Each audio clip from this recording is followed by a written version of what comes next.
Welcome, Greek U Nation, to episode number 586 of the Fraternity Foodie Podcast. I'm your host, Dr. Mike Eilon, CEO of Greek University. I'm a speaker and an author. Our sixth book just came out. It's called I'm So Beautiful, It's Ridiculous: Unleashing and Promoting Strength, Self-Worth, and Real Sisterhood. So go and pick up that book on Amazon or Barnes & Noble today.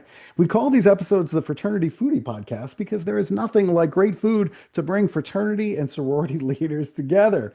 Fun fact, working for my fraternity headquarters gave me a very unique lens of working with 120 chapters all over the nation. And that was a really pivotal experience for me because I started gathering best practices from all of these chapters. And each chapter did something else really, really well. So that gives me the ideas to help just about any chapter in the country, no matter which fraternity, sorority, council, whatever that we're talking about. The same thing goes for our next guest. Darrian Stringer serves as the Interfraternity Coordinator at Mississippi State University. He began this role in May of 2024 and has been a higher education professional for the last 2 years.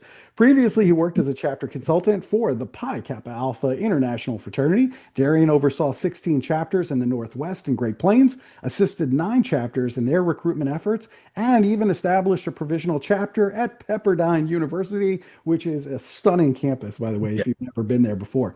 In 2023, he received his bachelor's degree in journalism with a focus in broadcast from the University of South Alabama. And during his time as an intern at the WKRG Channel 5 News in Mobile, Alabama, he learned all the necessary skills to excel as an anchor, a reporter, sports reporter, the whole thing. His experience before becoming a chapter consultant taught him some really valuable skills, such as how do you interview somebody efficiently? How do you edit and produce using the latest software? How do you serve as on-air talent or even write scripts for the afternoon sports segment? So we're going to hear more about this. Welcome to the show, Darrian. Well, I'm glad to be here, Michael, and I don't think I've ever heard an introduction that good about myself. That just made me feel a little bit overwhelmed. It also made me think that, I guess I have accomplished some great things in this short time of being here on this earth. So glad to be here and just glad to answer any questions that you guys may have on this podcast and hoping that maybe mom and dad are listening as well. Oh, I'm sure mom and dad are very proud of the work that you've done. I know I'm proud of you, and I know you've done some great things. So if you want to like pack me up in a suitcase and take me along, on the travels, you want me to introduce you, man, just pack me away in the suitcase, bro. You on speed dial with that kind of introduction, man. All right. Well, listen, let's start at the beginning because you chose the University of South Alabama for your undergraduate experience. And I'm wondering, you could have chosen a whole bunch of different places to go. I'm wondering, why did you choose the University of South Alabama? So originally, I'm from Birmingham, Alabama. Graduated from Spain Park High School up there in Hoover. So the bulk of my high school is 50% Alabama, 50% Auburn, and then the rest kind of falls Troy, South Alabama. You got your Ivy Leaguers that go to some of your better schools around the nation as well. But for me particularly, and I have to give credit to my mother because ironically, I did not want to go to college whenever I was coming out of high school, just because I think I was drinking the Kool-Aid too much, just thinking I didn't need school and that kind of thing. But my mom has infamously quoted, "You're going to college. Either you're going to go down the street to Jeff State or you're going to pick where you want to go. But you're going to go to college." And thankfully, every day I see my mom, I hug her, I thank her, because that's kind of how I ended up at South Alabama. But more importantly, my brother, who is now a meteorologist out in Dallas, he was already at South Alabama. And my grandma and my granddad and my mom is from Mobile, Alabama. So those family roots and ties for me really made me want to go to the university. And also I knew with that many people in my corner and being a home away from home, there was no way I could fail. And I knew that I would graduate and be able to stick it through. Yeah. Your whole life and your whole career trajectory really changed for the better once you arrived at South Alabama. So you better tell your mom thank you every time you see her. Seriously. Yes. It was when I say life took a 180 for me, the moment I stepped foot on that campus, it's just, I think mom, and I do think moms always know. They're right. They do always know. But if I didn't listen to her, man, I'm not sitting in this chair right now and I'm not having the opportunity to help the kids that I have on the daily basis. none of that's possible without you setting foot on that campus. So thank goodness for mom. Thank you, mom, for doing what you did. That was really, really, really, really important. So thank you for that. And yeah, there's some great schools in Oh yeah, Alabama. I mean, hey, War Eagle, I'll be there for National Hazing Prevention Week. So Eagle. shout out to Auburn. I I was knew I liked you, Mike. I knew I liked you. Yeah, I'll see you in National Hazing Prevention Week if you go to school at Auburn. So those are all some great schools, man. I can't say enough good things. And you were a proud member of the Pi Kappa Alpha fraternity. You served in a whole bunch of roles. I mean, you were recruitment chairman, philanthropy chairman. You also served on the IFC. That's a lot, you know. Yeah. So I'm wondering what made you want to join Pi Kappa Alpha over all the other fraternities on campus. So this podcast is gonna be full of a lot of stories for me because I would like to think that everything that I may or may not get asked, I've got a story to. I'm a big story guy. I feel like if you don't tell a story, you're not giving a good time or giving a good perception as to what happened. But for me, my dad is actually a member of Phi Beta Sigma. So when I was going into college, I was pretty locked in on NPAC and going that route. And Mhm. I had no want to join the IFC chapter. I tell everybody that. Never wanted to be in the IFC chapter, never thought about it, never knew what a pike was, not even crossed my mind because everyone in my family up until that time were in NPAC. So I get to South, I meet some of the NPAC guys. I meshed okay with them. It didn't seem like I would be the best for that kind of thing in at South Alabama, but ironically, I had a class with a new member for Pike, and he kept. Well, this is way back in the day, more so 2018. So rules a little bit maybe different. Back then they had them coming to class, I think Wednesdays and I want to say it was Wednesdays and Fridays in full dress attire. And it was hot, it was raining, and I kept seeing this dude in this suit.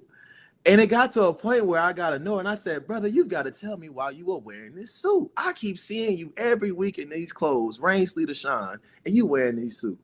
So then I learned that he was a new member for Pike, and then he actually invited me to an event that they were playing basketball at after.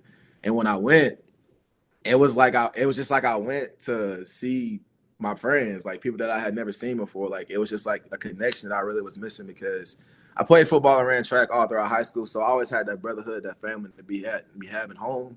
But I didn't really have that once I got to college. But once I met those guys and I seen how unapologetically they were themselves, how much they cared about each other, how much they actually liked each other, and to the point of like they were making fun of each other. Like it was very much of a brotherhood where I could tell these guys know each other and this is somewhere where they like being. And they spoke highly of each other. They spoke highly of the organization. But what stood out to me most was the uniformity, the attention to detail. I mean, when I went through the recruitment process of everywhere I went to, they were one of the few chapters that had same polo, same khakis. Like they just had certain business things set up as far as other chapters that did not at that time. And thankfully they were interested in me. I ended up being interested in them. And I would like to say the rest is history. And I really thank them for giving me the opportunity because, like I said, I never ever wanted to be in the IFC chapter. But after meeting those guys and hanging out with them for a semester, because I didn't join until the spring. So they kept recruiting me the entire fall, even after I decided not to go through fall recruitment. So that should tell you a lot about what they do and how much they cared. And when you have a group of men that show that much interest in you, I think you'd be remiss to not give them opportunity. Yeah, well, Pike got a treasure chest when they recruited you, and you said yes. Oh, I they mean, brought out the whole box, man. Everything. They threw everything they could at me, dog.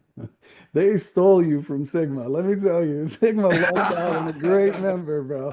They stole you. That's exactly what happened. But thank goodness that it happened because you ended up in the right place, and obviously you went on to do some really great things. I mean, you went on to be a chapter consultant for Pi Kappa Alpha headquarters, and there you saw a whole wide range of fraternity cultures. I mean, every chapter of Pike is different. And Yeah, I'm wondering, what do you think is the most important ingredient if you wanted to build a healthy and sustainable chapter culture? I think I love that question, but I also think as not a rebuttal to the question, but I think there's a multitude of things that have to come together for this to happen, as far Mhm. as your culture and to sustain that culture, as you said as well. The first thing I would say is strong leadership, and that means accountability and the ability to lead from the top down. I think I'll use my Minnesota chapter as an example. I went out to visit them, and this is a chapter where, in one of the few schools I went to, which you probably know this as well, in some of those schools like that, they were very strong in their study abroad program. So in their model of their chapter, the sophomores are on exec, and then the juniors and the seniors, the juniors they go on a study abroad trip to Spain or whatever. And that's that. So in that model and that role, you have a lot of younger men being the head and the face of the chapter. Well, you also have a lot of younger men who may not be of age that are, drinking or also doing other things that other guys aren't. So when I get there, they're like, these freshmen don't listen. The freshmen don't do this. When we were coming through, everything they said was law. When I was like, well, what example did your guys set for you when you were coming through? So it's helping them also understand that you have to be able to be above what you're asking your chapter. Like you have to represent that as well. But also you have to be the main one to say and hold people accountable, but also hold yourself accountable. Because if Johnny's seeing you doing exactly what you told Johnny not to do last weekend, and you probably told someone else to do it last weekend too and laughed about it because he was on EC, then Johnny himself, if he's a freshman or not, he may not have the same respect for you or for what you guys are trying to do as the executive council as well. So it's helping them understand that if you really want that kind of stuff, you have to start that. You have to lead by example. You also have to have the ability to speak with your chapter members, to be able to have tough conversations, and also speak to everybody, especially if you're the president. The best guys that I've seen, leadership-wise, exec-wise, and president-wise, they are a guy that they know Joe Schmo who just rushed. They know his mom, they know his dad, they know his sister. Like, they have taken the time to meet the men in their chapter, whether it's a chapter of 100, 200. I mean, correct me if I'm wrong. You probably deal with chapters that large, shoot, working with Sigma Pop, but Sure. I've seen certain kids have that ability to just reach everybody. And I think myself, that's something that I prided myself on doing was I didn't care when you came in. I was going to want to know you, meet you, learn more about you, because at the end of the day, you are who I'm invested in. And also we are invested in each other. So I think when you have people who decide to kind of mix those ingredients together, you start to tend to see a lot of great work. And the thing that I probably left out that's the most important, organization. You've got to be organized, man. This is coming from a guy that was not that organized as an undergrad. And now being on the other side, organization is key. And those guys that were really good at putting people in the right places, but also formatting how to do things in a certain timeline, they tend to have a lot of success as well. Wow, that's a great experience there. You came out of it with a lot of really, really great insight. Oh, yeah. When you and I both know this because we both work for our headquarters, the undergrads tend to look at guys who work for their headquarters as like the Debbie Downers, right? On Yep. social media, Square. yeah, on social media, I'll Yep. try to rep, the right thing, the values of our fraternity. And then, meanwhile, somebody will respond like, nice try, nationals, or whatever, Get like, called corny, out of touch. yeah. Man, I played. Let me tell you something, Michael. This last year, and I mean, whenever I was a consultant, I think my class, we made it a fact to say, let's change the perception of what our undergraduates think of the international fraternity and what they think of our consultants. Because I thought the consultants were squares when I was an Right. undergrad. But Sure. then as I became one, I understood it's not so much the case. It's more so we're trying to push you in a direction where I know you actually may want to go, but I got to figure out if you want to go there. But also that ability to reach them and talk to them as people, I think gets lost a little bit. And I think some fraternity headquarters do a great job of it. Some maybe don't do the best of it. But it's ironic to hear you saying that and saying the same thing that I dealt with as a headquarter individual, because it doesn't matter what you do, man. They're gonna think you're corny Yeah, they are. They think they were squares, every single one of them. I mean, every but it's time. like we're just looking out for the Yes, best of every chapter. It's so funny. yes, Like I remember, there were some chapters I would walk in the door and there would be like guys, like big guys, like guys that were like 6'4", yep. like, 280 pounds, and they were like guarding, the the wall, the charter on the wall. And I'm like, guys, I'm not here to take I'm away not your gonna charter. physically take it. They didn't Yeah, send I'm me here not for taking it. I'm not like that. loading it in my truck I'm and actually here driving to say, back. hey. Right. I'm here to help you. Like my job is Oh to help man. build you up. I'm not here to tear you down. I'm Yeah. not here to take your charter. Like I have no job if you don't No. have a chapter. And Like I'm glad you said that, Michael, because I've talked to our men here and also from headquarter facing of like, hey, like I want you to understand something. When you all lose, we lose. When right, you mess up, we lose money. The headquarters loses money. right. Nobody wins if you lose. So de Yeah. facto, we want to see you win, brother. That's all we want to see. That's what That's they pay me to it. do, is Yeah, see you people the undergrads don't get that though. win. Yes, it's a Oh, constant tug of war, and probably somebody did leave out for that leadership piece is the why. I think explaining the why behind what you do and why it happens is so important, because you've probably experienced this. You have guys that say, "Hey, go move this, go do that." Okay, Why? Yeah. Because me being me, like if you don't tell me why something needs to be done, I can't properly do that task to maybe the expectation that you would like me to. So I think with them being so young, they've been so used to people just telling them to do stuff that they don't understand that in order for them to do it in a high level, and you think about a coach, and if you play sports or anything, they taught you why and how it was important to do whatever you were doing, or at least if they were a good coach, they did that. So that why is such a big anchor too, as well, I say. Yeah, I agree with you. Everyone needs to understand their why and how they fit into the puzzle of this Pike chapter, right? Yeah. Even the brand new member who just walked in the door yesterday, he's got a role to play.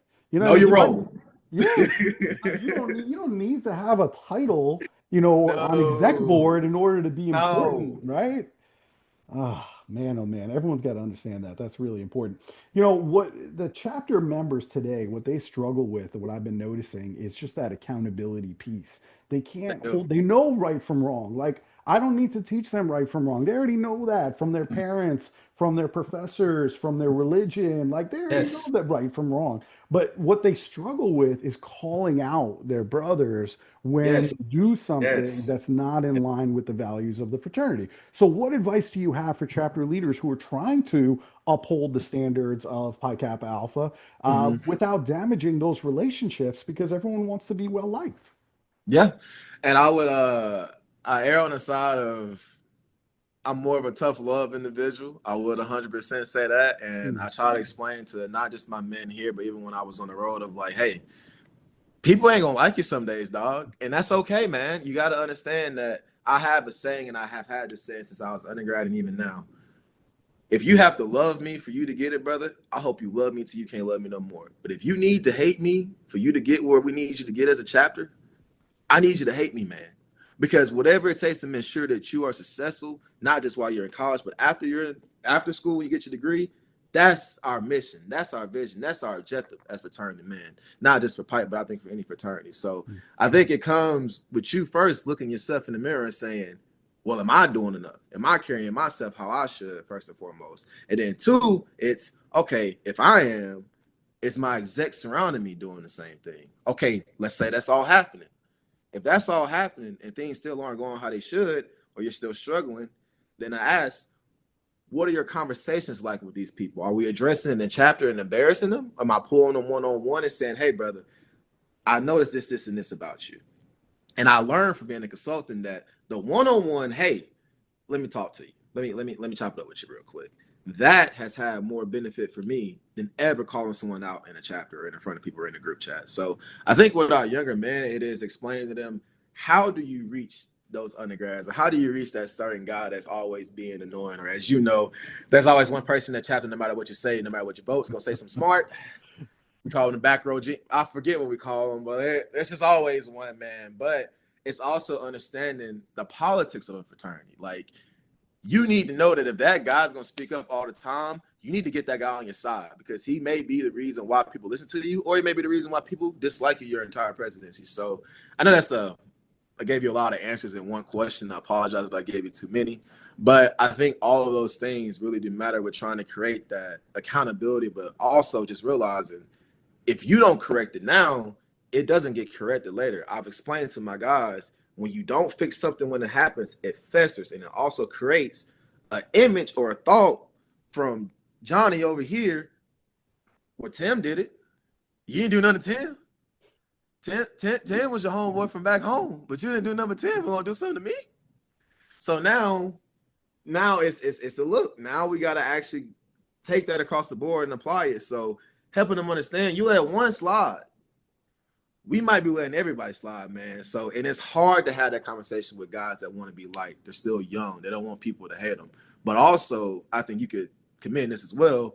We're trying to prepare these young men to not just be in this world, but run this world, being CEOs, being in positions where they're going to have those conversations probably on a regular basis. So it's just somewhere I try to meet them in the middle. And that's what I would say, from my opinion and my Yeah. experience. Man, there's a lot of gems in that answer. Go back and rewind and listen to Darren's answer again on accountability because there's so much there. And you probably missed a little bit here or there. So go back and listen to it. But, what I love about you is you've got this great background in journalism. And I think that gives you an advantage because I think you know how fraternities and sororities can work a little bit more Oh effectively yeah. with the local reporters in order to share the positive side of Hmm. Greek life. Because you know, the students always think that all they talk about is the negative. So how can they Yeah. work more effectively with the local reporters?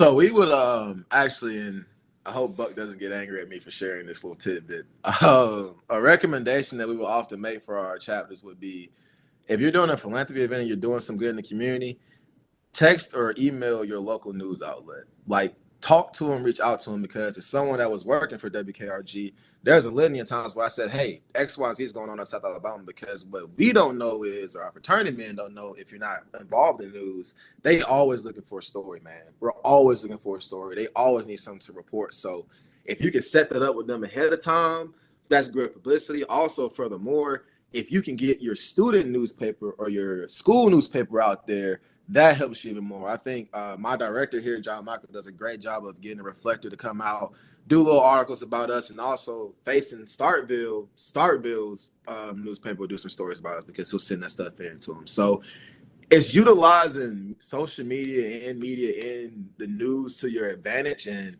there's a lot of ways you can do that, but you can do it successfully. But I do think chapters get a little bit worried because of how much bad press that they may get, or other chapters have gone that are also sharing their letters. But there's a lot of ways to fix those kind of things. And also social media in general, man. I try to tell all of my chapters, you control your narrative, you control your story. You may not realize you control it, but as long as you have that account and you are able to post and talk about yourself and your man and what you all are trying to aspire to do, you can control your narrative.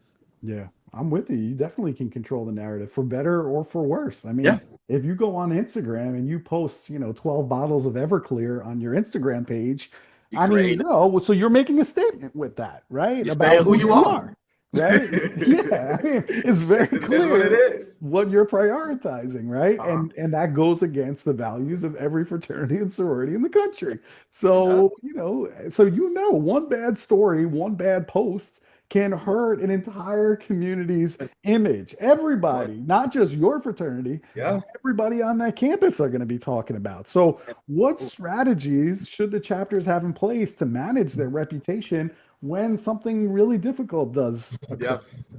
So I would err on the side of, I think some that I really enjoyed that my chapter had by the time I want to say I became a junior or senior. We had a social media policy, which meant you could not post Pi Kappa Alpha Eta Kappa without the permission of the exec or the president. As in, whatever you were posting that was going to be involved in us had to have been ran through and had to have been okay, because we understood what age we were going into. We maybe understood how while some of our members could be, but what they may post or may not post on social media. So, given that being in hand, we decided to take that route. And also, after working as a consultant, I seen and noticed that that was something else that we were recommending to our chapters, because if you don't have a policy as such, you're kind of leaving your members just out in the open to really do whatever they would like to do. And that's not a bad thing, but also, let's say you do get into a scenario of something happens that you would not like to happen. uh, I had a chapter here who has something that definitely was not good for the program and not good potentially for their brand. Mhm. However, I have to commend the president for what he did and how he handled it, because the very next meeting we had at General Body, he shut down every rumor.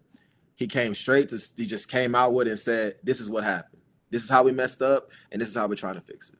So he cleared up all misconceptions, all rumors, and everything by just having a conversation with the men in that room and the presence in that room. So I like to help them understand, especially when you do mess up, that statement, one, that you're going to come out with, it matters. Two, almost every fraternity headquarters has somebody who gets paid for those that kind of stuff. So get in contact with them sooner rather than later when it happens, because I've learned and seen chapters who do not get in contact with headquarters, and I can only tell by whatever statement you put out. Call them, let them know, because they will have something set up for you, hopefully, to where you don't look kind of foolish when you do say something.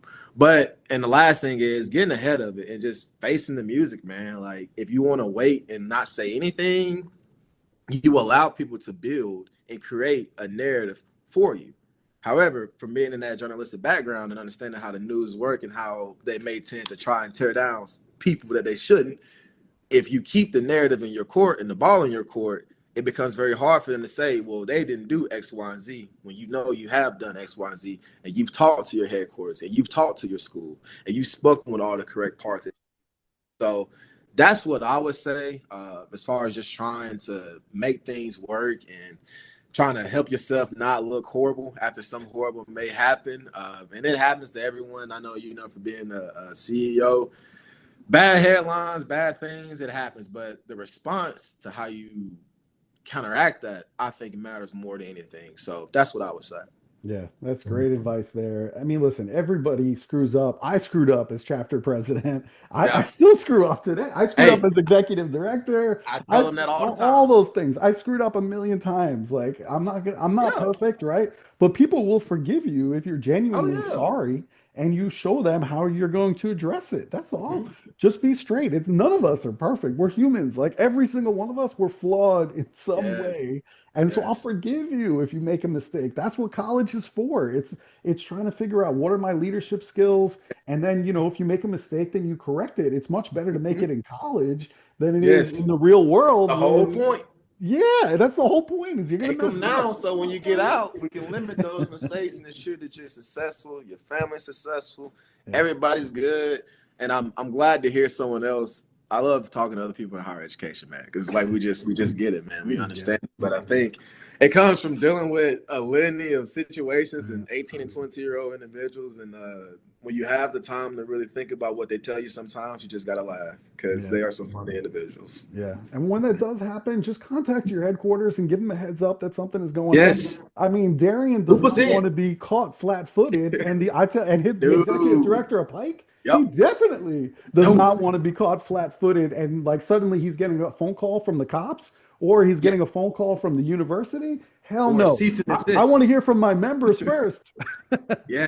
And the amount of and I appreciate that we've created a culture here at Mississippi State to where those guys are more than willing and happy to come talk to me or talk to John Michael whenever something happens or before it happens and before it goes bad, because they know first things first is we're going to be here to help you and make sure things are right. Now, if you did something you ain't supposed to do, they know what's going to happen. They know what'll come for that. However, they understand if you don't do the right thing from the beginning, your outcome could be a lot worse than what it could have been if you would have just been forthcoming. And that scenario with that other fraternity I was telling you about, Mhm. immediately got in contact with their headquarters. So there is a mode to do that. And from being a consultant, I cannot tell you the amount of nights where it was 2 o'clock my time and 12 o'clock their time. And hey, Darren, got something going on, man.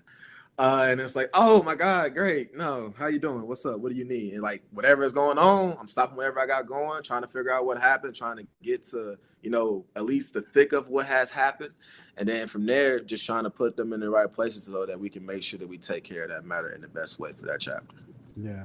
That's really great advice. And make sure you know the people in your fraternity and sorority life office. If Oh yeah. something goes wrong and Darian's meeting you for the first time, that's not a Not good look. All right. That's just not a good I'm glad look. you said that, Mike. You've probably said this a lot to your members in your chapters. Like I would always tell them, know your fraternity and sorority life always, because I promise you, brother, God forbid you do something you ain't supposed to do, you should really hope those people in there like you, man. Yes. Because that stuff really, it bodes well for you. Absolutely. And people don't talk about it, but it will bode well for you if they know you, they have a relationship with you, and they have a respect for you, man. Because Yeah. if I'm just seeing you this first time and we're introducing each other, Bro, I was smart. When I was chapter president, I was in that office once a week. I would be bringing by smart cups man. of coffee. I'd be bringing by Dunkin' Donuts. And Like, you like a what? few of my chapter presidents. You just like Oh a few yeah. of mine. They come in Listen, and out, say, hey, how you doing? How was your for weekend? no reason. I had nothing to say other than, "Hey, how you doing?" That was it. Yup. That But it was helps, it. man. It It helps. And then it creates a relationship that's very much needed between the school, the kids, and the headquarters. And I've found in my experience, those chapters and those chapter leaders that do that, they do amazing when it Of gets done course. and finished, because they understand I got to take care of my people. Yeah. I need to make sure I do my due diligence. And that's all it's about, man. Absolutely. What if you have a bad culture? I want to go back to this question Yeah. about culture. What if the culture is bad? You've seen some chapters of Pike where you're like, man, Oof. oof, Yeah. like there's some bad things going Yeah. on here. So how do you rebuild it if your chapter culture is no good? Um, I'm gonna out one of my chapters I had last year that was maybe a little bit more rowdier than some of my others. But I think no matter what fraternity it was Washington State University. Mm-hmm. You know, yeah, Oh, you I already know. know. I Yeah. know that. Yep. And I love my people at Washington State, the fraternity and sorority life, some of the best people I have met in the office, amazing, amazing people. But the time of when I was there, the culture of the university and the culture of that chapter was just not in a good place. There wasn't a lot of philanthropy or community service happening in that community at all. And this said chapter, they had really fallen from, I hate to say grace, because even when they were good, they were not a great culture. They were good statistically, and they were able to win some awards. But as you know, just because you win the awards for your fraternity does not mean you're a great chapter. It may just mean you're checking off the right boxes technically, you know. So for this specific group, I get there, and I'm privy to something that I did not know before meeting with them. Obviously, I asked them, "Hey, is there anything I need to know before I go on this meeting with your fraternity sorority life professionals?" Mm-hmm. They say, "No, we're all good." That was something I need to know. The chapter had an individual who had. I won't go into what he did, but I will preface he climbed some columns in broad daylight, so without a harness. So that should tell you a lot about how that culture was. When I asked this said individual, he said, "Oh, that's not my first time." And I was like, "Okay, good. Nice to know that." So we had a good sit-down conversation with them about why is your culture here? How did it get here? And why are we here right now? And it actually did take them and me as an exec sitting down and working through how did we get here? And also reminding them, okay, this is where we're at now. What are we asking for you from your headquarters? What are we asking from you when you say you take that oath? What's in the stuff that you've been teaching? And then when you have to bring them back to earth as to where they're supposed to be learning versus what they are learning, they realized that they were so far away from where they started and what we founded on that they had lost themselves. Yep. And if someone didn't come in and tell them the truth, which what had happened was they had been lying to their last few consultants. However, you can't BS a BSer, man. Come on, you can't. You can't do it, baby. You can't. So when I got in there, I asked follow-up questions because I'm from the South. I'm used to the Alabamas, the Auburn's. You know, I come from that kind of culture. So I'm like, come on now, guys. We know better than this. Come on now. So we have these conversations, but I love to use this example because this is a chapter that realized their culture was not as good as it needed to be. And they have worked and addressed that through how they recruit, who they recruit, how they dress during recruitment, and why they're recruiting people, and also what they're presenting and offering their members coming into their experience. So now in this chapter, it's heavy on philanthropy, heavy on community service. They still do throw down and have a good time as Washington State does per usual. It's a great time if you've never been to Pullman and you've never been up there. Like, it is an amazing town to go visit and just understand that culture of life up there. But also, this chapter ended up winning chapter of the year for their IMC. Nice. Almost a year removed from when I went and I visited. And when I had a chance to see their advisor, she thanked me. She credited me for helping them and fixing it. But Darrian, didn't fix it. All I did was come in and help them realize that your culture has gotten too far from what I think we've been founded on. And so it takes having that conversation. It takes actually talking through some of that stuff with your chapter, your exec, and actually addressing the bad stuff, addressing the stuff that you aren't doing right, and then addressing the stuff that you could be doing better. I like to tell guys, you're only as good as you're trying to be throughout every single year. So my guys that win awards, great. What's next year look like? I'm glad you won this year, but what's next year look like? We've got to improve on what we did this last year. But for my guys who have a bad culture, it's how do we get out of this hole that we have? Because until you help them realize you're going down a path of destruction, because as you and I both know, you have a bad culture, it's going to end in one of two ways. Charter's going to be gone. Charter's going to be gone. At some point, whether it's the university, the headquarters, or through the actions of those individuals that do something they should not do. And that chapter was really close to doing something they probably shouldn't have done. And thankfully, at that time frame when I got up there, we were able to have those meetings online, and it was very good. And to this day, they thank me for being honest with them and telling them the truth and telling them, hey, you're not amazing. You're not great right now, man. You guys aren't doing as good as you could be doing. But it's also creating that value to say, look what you've done with how little you've done so far. Now look at what you could do if you did it the right way. If you did it how we are saying may be a good way. So once I was able to make that connection and able to help them understand, how much better you could be if you did it the right way. I think that is what works for me. And I think that's what works for these undergrads when you talk to them about culture, because they don't know their culture is oftentimes bad. They have no clue until you sit down and talk to them and say, hey, what's a normal day look like when you have new members around? Just what does it look like? Are we drinking on the porch or just hanging out? Like, what examples are we setting while they're new members? And a lot of that was also at play with them. It was the examples they were setting. But when the people before you didn't set a good example, how could you set one for the next people? Mm-hmm. Mm-hmm. So it's just having those in-depth conversations. It's not easy. And I like to tell everyone, if there's a culture issue in a chapter, I'm being honest with you, that's a 1 or 2 year fix. That's going to take a lot of people in your chapter to come up and say, hey, we are not doing what we should be doing right now. We could be better. And once you have that tide turn, oof, man, it is beauty to see it go. And it is a beauty to see them improve. And now I'm watching this chapter kill it in all facets of everything, it seems like. So it can work. It really can, but it's tough, man. It takes time. And I think time is at the center of everything, man. I think with undergraduates, they're not as patient as they once were. I think we live in a little bit of a instant gratification society. But you and I know it takes time to build a chapter of 100, 150, 200. Your Bama chapter didn't get like that overnight. You know, it doesn't work like that, man. It took work. It took time. It took credit. Like, it took a lot of things being put into it. So bringing that back to home for them and helping them understand that, they can then connect with, okay, what have I created? What have I done? Mm-hmm. And that's how I would say is a good way to fix that culture. So sorry that was long-winded. I know I'm a little bit long. No, that's good. I mean, I try to give gems. you're absolutely right. I mean, that's like a 2 year project, and you got to be working on changing that culture, every semester. I mean, it's just continuous Yeah, repetition, going out and finding the right members to supplement yes, what you've that's the got. key. Sometimes getting rid of the wrong members too. I'm just throwing that out there. I didn't say that, but Yeah, I'll that say is, it. yeah. Then see, he's the CEO. He's gonna be the first one to tell you to get rid Hell of yeah. some. And you're right though, Mike. Like, some of my guys here, one of my chapters that were having some struggles, cut them. I was one of the few consultants that when I was on the road, I was like, bro, cut them. Like, Yeah, cut them. at a certain point, you've showed me X, Y, and Z. You showed me what you want to be and where you're going. At what point am I going to say and welcome what you've shown me? Am I going to let it keep going? Am I going to let you become a cancer to the rest of the chapter? Nah. If I do, that affects my culture. That affects my bottom line. Because at the end of the day, it's what, Mike? A business. We're Yeah. running a business, man. So you got to make some tough choices. And sometimes it means cutting your buddy, and your buddy's going to appreciate you on the back end for it, even though he ain't going to tell you. He may be upset with you. But that'll be the reason why he gets it together how he needs to.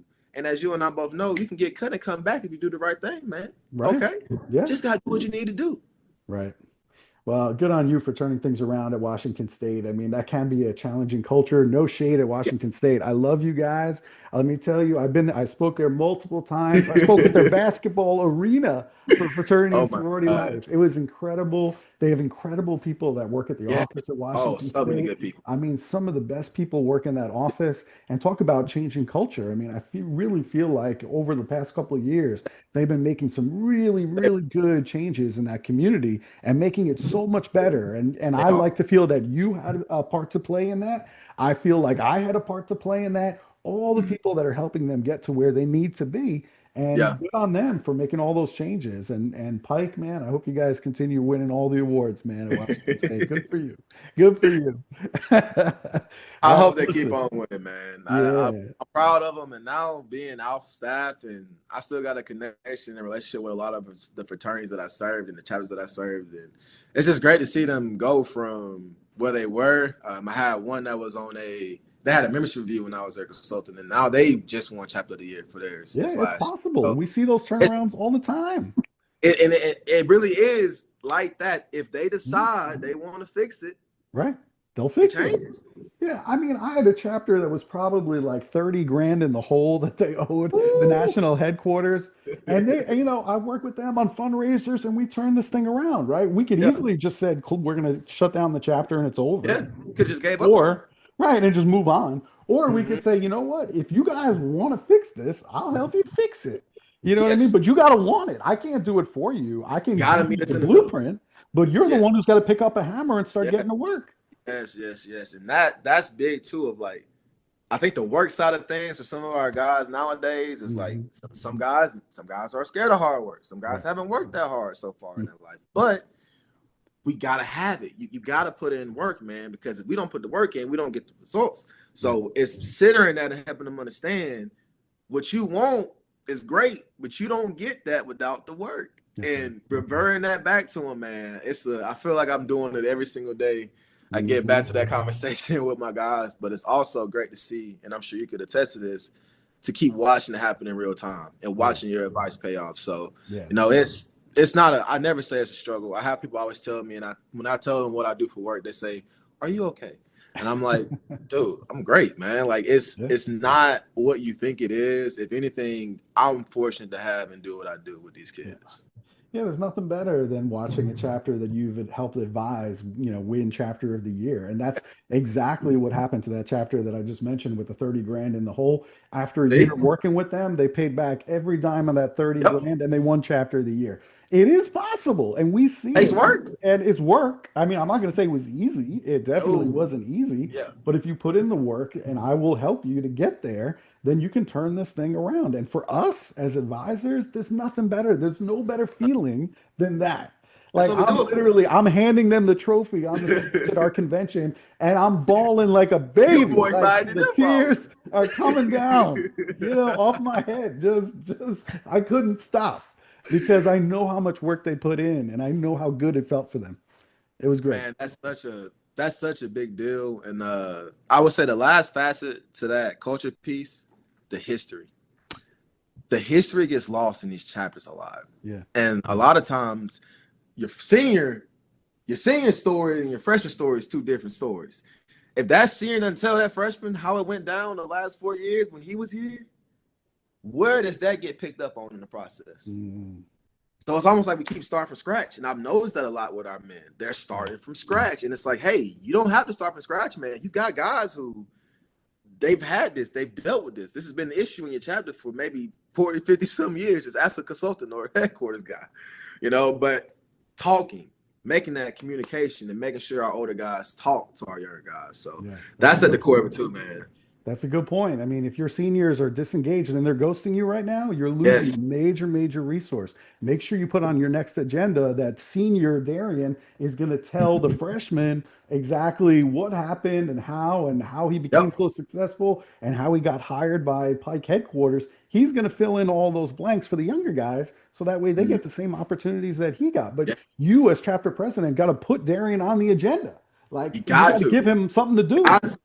It's making that connection, man. And it's hard. And we know it's hard because as a chapter president, you're facing so much stuff as you're in charge of as is already. So when you talk about trying to make that connection between the senior and the freshman, that can sometimes be another hurdle for you, but it could be the hurdle that saves you a lot of time in your position because with you doing that might take care of some questions that they got that they're going to save asking you because they talk to them. So it's using your men, using your people, using all the people around you to benefit you. Well, listen, this has been great. You and I could talk for hours and time would go by and we'd be like, what happened to the whole day? And I know you got to get back to the undergrads on campus. So if the students who are listening right now, if they want to get in touch with you, because I think you would be the perfect speaker on their college campus. I mean, you have a lot of information to share around accountability, around chapter culture. I see so many things for your future. So if they want to get in touch with you for these public speaking opportunities on their campus, where should they go? That's a great question. I'm starting to trying to get my feet wet a little bit more with the public speaking and getting an opportunity to get out here a little bit more. I would say for the time being, if you go on LinkedIn, that'd probably be the best way to get at me. Just DM me. That's how I got a chance to speak with Michael here. I try to stay on there and monitor it pretty well. And I'm always connecting with people, friendly people. Doesn't matter where you come from. If I can help, I'm always there to help. So I say LinkedIn is a good area. And if you are younger and some of my guys are on Instagram a bit more, if you look my name up and you see my Instagram, feel free to DM me on there too as well. But I love an opportunity to speak anywhere I could. I've had the pleasure of speaking at a lot of different universities, a few different leadership summits as well. So I'm familiar with it, and I know it does help to have someone that's a little bit younger come talk to you, come speak to you. And I'm 25, so I'm old. They call me Unc already, as I get called every single day. I get called Unc, but at the same time, I'm young enough to where I just left, so it's a good mean in the middle for us from them seeing it from my perspective and theirs, because I'm only 2 years removed, man. So I'm living what I know they're about to experience. So yeah, that's what I say, man. Instagram or LinkedIn, feel free, and I love the opportunity to speak anywhere I can. That sounds good. That's funny that everyone calls you Unc and you're only a couple of years removed from college Yeah, because they're all already over getting. TikTok. They're calling me Unc. So if you're Unc and I'm Unc, what, what, We both what- Unc. I tell you what, we Unc and few. Unc and that, Unc and few, man. That's what we can be, Mike.